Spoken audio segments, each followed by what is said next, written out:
BFM TV à la une de votre samedi matin, pas d'accord de cessez-le-feu évoqué, mais en revanche, déjà un échange téléphonique entre Donald Trump et Volodymyr Zelensky, le président américain qui s'est entretenu cette nuit avec Vladimir Poutine, réunion de 3 heures autour d'une possible paix en Ukraine. Volodymyr Zelensky qui a affirmé qu'il va se rendre dès lundi à Washington pour discuter avec Donald Trump. Parce que pour le moment, rien de concret n'a été annoncé. Donald Trump qui a donc appelé Volodymyr Zelensky, mais aussi les autres dirigeants européens qui s'entretiennent entre eux en ce moment même. On retrouvera nos envoyés spéciaux aux États-Unis. Guillaume le disait, il va encore faire très chaud aujourd'hui en France avec plus de 50 départements en alerte canicule. Les risques d'incendie sont aussi importants. Et si l'une des clés pour gérer les flammes reste les fameux Canadair, ils ont tendance à vieillir. De nouveaux engins pourraient arriver encore plus efficaces. Si vous rentrez de vacances aujourd'hui, il va falloir faire preuve de patience. Bison futé voie rouge sur tout le pays. Il va aussi falloir surtout être prudent. Près de 340 personnes sont mortes sur les routes rien qu'au mois de juillet. C'est bien plus que l'an dernier sur la même période. Il est possible que votre pharmacie de quartier soit fermée aujourd'hui. 9 sur 10 selon les syndicats. Les pharmaciens veulent se faire entendre contre la baisse des remises commerciales sur les génériques.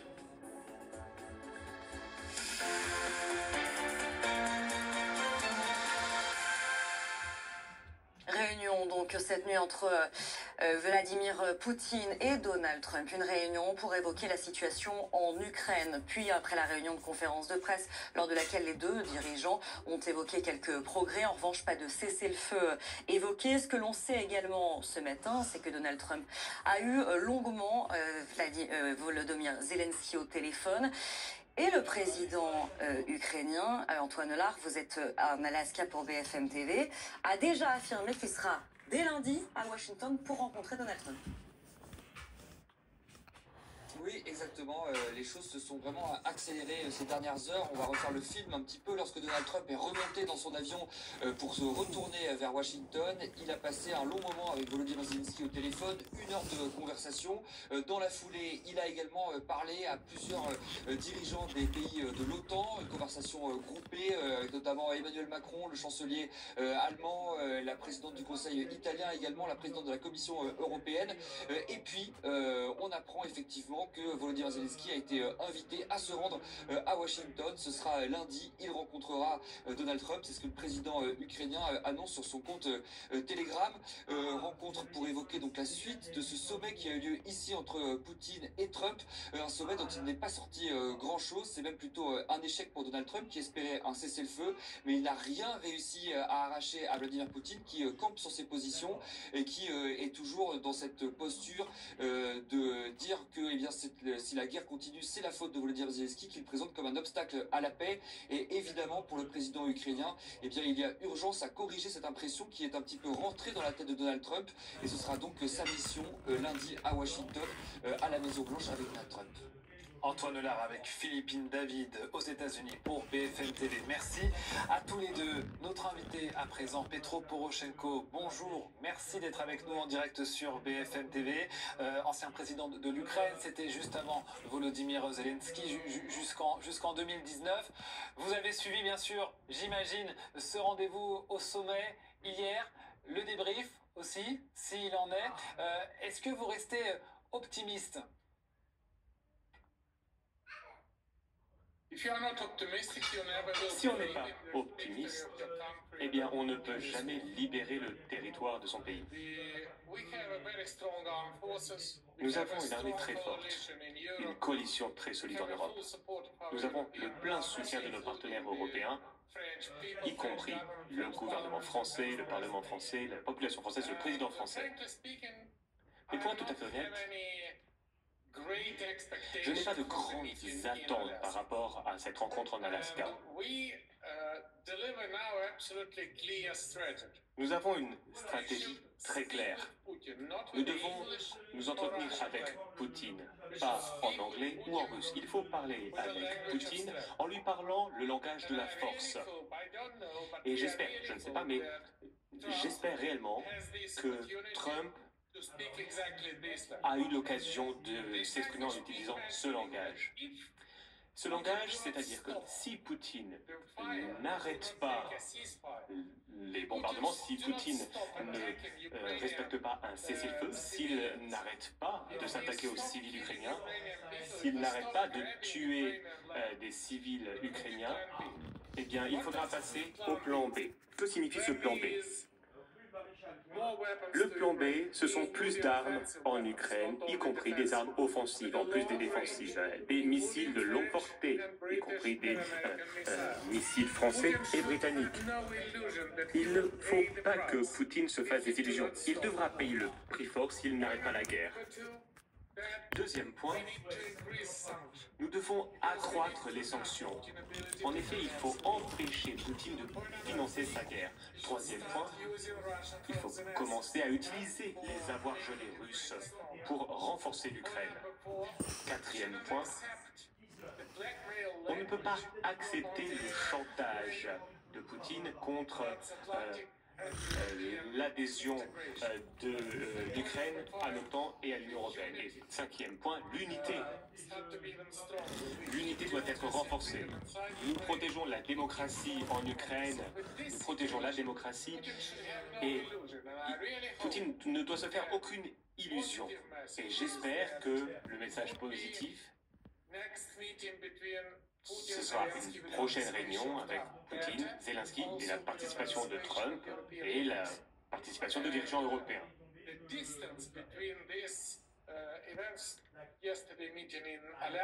La distance entre cette réunion en Alaska et la réunion trilatérale doit être très courte. En effet, il faut arrêter de perdre des vies de soldats et de civils ukrainiens. Il faut arrêter de perdre des territoires ukrainiens. Et il faut arrêter de perdre notre temps, car Poutine, s'il n'est pas isolé, n'a aucune motivation pour s'arrêter de faire la guerre. Et il faut parler de traité de paix. Un accord de paix ne peut être négocié qu'une fois qu'il y aura un cessez-le-feu. Nous devons nous concentrer sur un message très clair. C'est ce que je fais lorsque l'on a parlé de l'accord de Minsk. Un cessez-le-feu inconditionnel.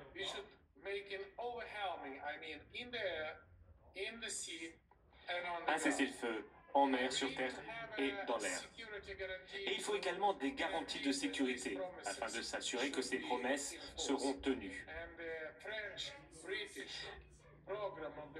Le programme franco-britannique, Soldats sur le terrain, est une excellente idée à mon sens. Ainsi, je garde une trace d'optimisme, mais quoi qu'il en soit, Poutine doit savoir qu'il ne pourra pas éviter le plan B que je viens de vous décrire. Petro Poroshenko, Vladimir Poutine a évoqué justement la sécurité de l'Ukraine, des Ukrainiens hier lors de cette réunion. C'est a priori la première fois qu'il le fait depuis le début de ce conflit. Vous y croyez en cette parole de Vladimir Poutine?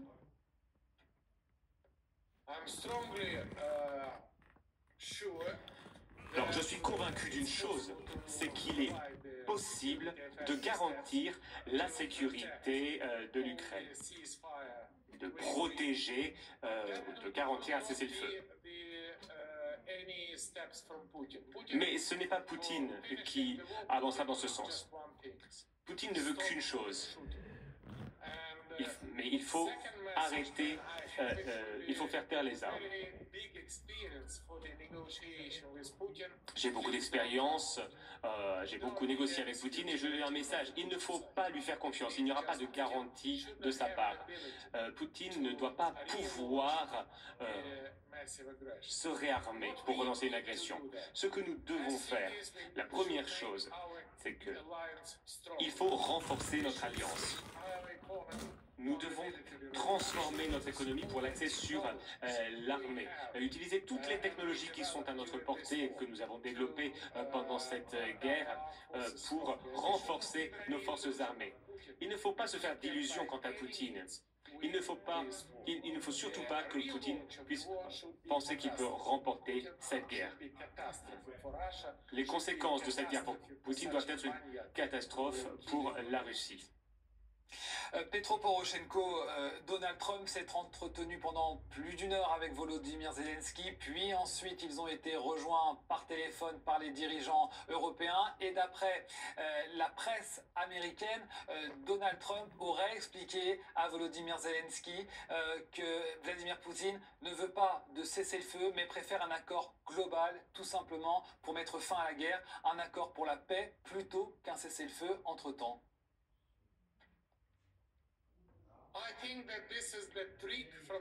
C'est une astuce de Poutine. En effet, Poutine va utiliser des négociations interminables pour atteindre un accord de paix afin de poursuivre la guerre. C'est comme ça qu'il fonctionne. C'est ce qu'il a fait en 2014. D'ailleurs, lorsque j'ai été en négociation avec lui, nous avons trouvé un accord très rapidement, mais il ne faut pas passer des heures, des jours, des semaines à négocier la paix. Il ne pourra jamais expliquer quelles sont les conditions dont il a besoin pour accepter un cessez-le-feu. Nous devons exercer une pression et il faut également apprendre à parler le langage de la force avec Poutine. Il faut qu'il ait des motivations claires pour faire taire les armes. C'est quelque chose de très important, c'est inévitable. Ce sont des mesures inévitables pour continuer à négocier un traité de paix. Car je sais que les négociations de paix avec Poutine, soi-disant, seraient éternelles, beaucoup trop longues, et Poutine va continuer la guerre pendant ce temps-là. Elle serait interminable. Voilà ce que fait Poutine. Et il ne faut pas lui permettre de faire cela. Et il faut faire ce qu'a dit Trump. On vous donne 50 jours. Ensuite, on raccourcit le délai. Et si vous n'arrêtez pas, les combats, si vous n'acceptez pas un cessez-le-feu, eh bien on peut passer au plan B. C'est un message très clair, très court, très direct. C'est le bon message que Poutine doit entendre de la part de Trump, des Européens, de tous les dirigeants européens et de Zelensky. Vous parlez du langage de la force, maintenir l'impression aussi. Est-ce que c'est pour cela que le président ukrainien, Volodymyr Zelensky, se rend dès lundi à Washington, c'est-à-dire 2 jours finalement après cette réunion, très rapidement?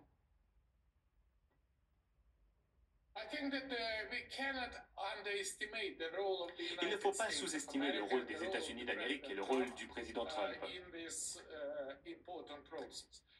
Ils ont un rôle dans ce processus important. Mais je me félicite de l'intensification de la relation entre la Maison-Blanche et Zelensky. Nous devons restaurer la confiance qui a été détruite pendant cet incident malheureux à la Maison-Blanche, dans le bureau ovale. Nous devons retrouver de l'unité et de la confiance entre l'Ukraine et les États-Unis, entre l'Ukraine et l'OTAN, et de l'unité, une unité qui nous aide à arrêter Poutine. Et je pense que cette visite de Zelensky est une étape positive, mais pas uniquement Zelensky. Les membres du Parlement ukrainien, de la Rada, et les dirigeants de l'opposition et du parti au pouvoir, sont convenus qu'il fallait renforcer notre relation avec les partenaires des 2 côtés de l'Atlantique, donc les États-Unis et l'Europe. Plus il y a de confiance, plus il y a d'échanges, plus les mesures seront claires et plus nous aurons une chance d'exercer une pression sur Poutine pour qu'il fasse taire les armes. Petro Poroshenko, une dernière question. Qu'avez-vous pensé de l'attitude de Donald Trump face à Vladimir Poutine? Est-ce que vous faites confiance en cette stratégie? Et est-ce que les Ukrainiens doivent être prêts demain à accepter potentiellement des concessions territoriales pour mettre fin à cette guerre?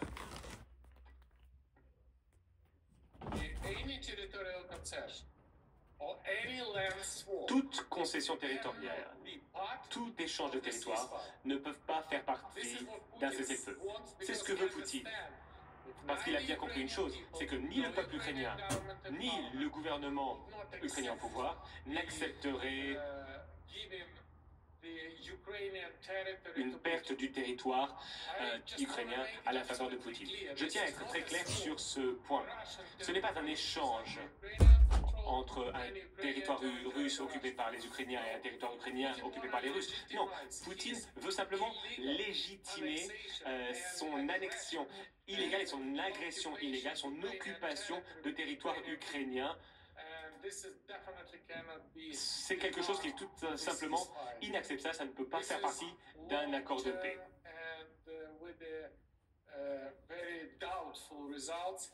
Les résultats seraient très douteux à long terme et ne feraient que geler le conflit.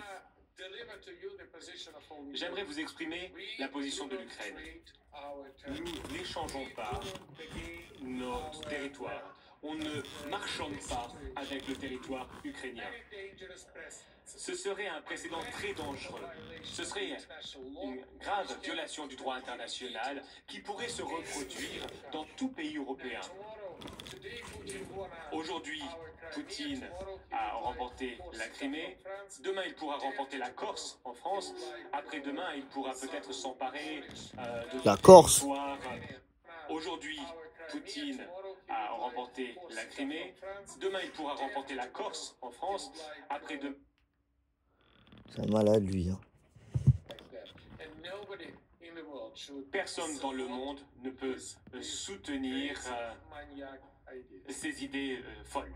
Merci beaucoup Petro Poroshenko d'avoir été en direct sur BFM TV. Je rappelle que vous avez été président en Ukraine entre 2014 et 2019. On va justement rester en Ukraine, on va retrouver notre correspondant à Kiev, Cyril Amourski.